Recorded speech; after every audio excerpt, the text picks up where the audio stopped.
Hello, my amazing eighth graders. It is a short week this week. It is week 12, the week of November 23rd and 24th, if I'm being honest with you, because we only have school for 2 days this week. I thought I would post everything early in case you and your family were disconnecting for the week of Thanksgiving. So let's go. This week we only have one section. It is 2.8. How can the Constitution change? And the notes for this week are optional. And if you look, they're not super tough either. A lot of vocabulary, a little bit about how the Constitution is amended, and then just looking at some key amendments themselves. When you hop in, you're going to notice there is the fillable notes. Um, Originally, this was set up so that you had an assignment that you would do. I do not like the assignment, so I made it extra credit advanced for you. And you're going to do a quiz instead. So when you dig in here, if you notice from the notes, you're going to be looking at, like I said, that key vocabulary. So again, you're going to be looking at key vocabulary, and then notice it drops down to tabs 3, 4, 5, and 6.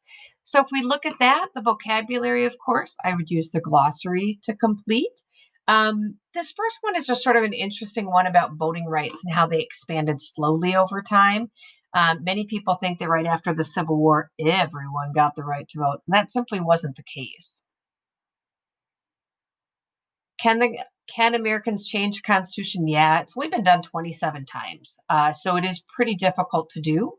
If you look at section 3, this is where you're really going to start taking a look at notes.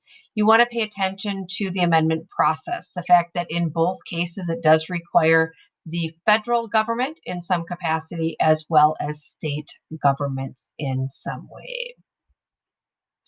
And then you'll get into the Civil War amendments,